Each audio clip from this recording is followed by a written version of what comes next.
রাসূল সাল্লাল্লাহু আলাইহি সাল্লাম বললেন, গলায় তাবিজ ঝুলানো শিরক, মান তাআল্লাকা তামিমা ফাকাদ আশরাকা। কেউ যদি তাবিজ ঝুলায় তাহলে ও শিরক করলো। যে কোনো তাবিজ, যে কোনো মাদুলি, কোরআন মাজিদের আয়াত লিখে তাবিজ ঝুলালে ডবল অন্যায় হয়।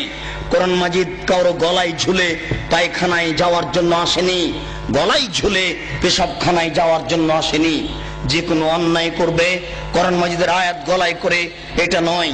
এদেশের কোরআন মাজিদের প্রথমে দেখবেন কতগুলি নকশা করা আছে, এই নকশার তাবিজ ঝুলালে এই হয়। এদেশে যারা কোরআন ছাপাচ্ছে, এরকম আকীদা যারা রাখে, এরাও মুশরিক। এই পাতাগুলি ছিঁড়ে ফেলতে হবে। এরকম কোরআন ছাপায় যারা, তাদের বিরুদ্ধে যতদূর শক্তি প্রয়োগ করা সম্ভব তা করার জন্য চেষ্টা করতে হবে।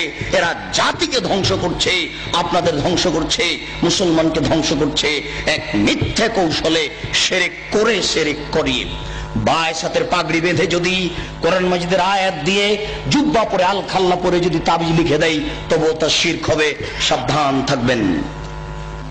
রাসূল সাল্লাল্লাহু আলাইহি সাল্লাম বলেন, মান আতা আররাফান ফাসালাহু ফাসাদ্দাকা বিমা কালা লাম তুকবাল লাহু সালাতান 40 লাইলা।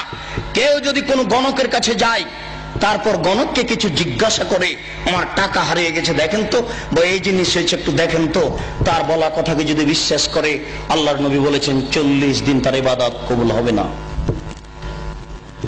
40 দিন তার সালাত কবুল হবে না। গণকের কাছে যায় যে যারা, তারা মুশরিক। আল্লাহ রাসূল বলছেন, মানা আতা আররাফান ফাসালাহু।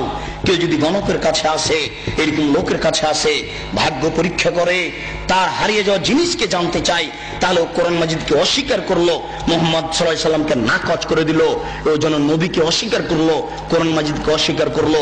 মহা পাপী, বড় পাপী যারা এরকম করে, যারা গণকের কাছে যায়, তারা বড় মুশরিক। সাবধান থাকতে হবে।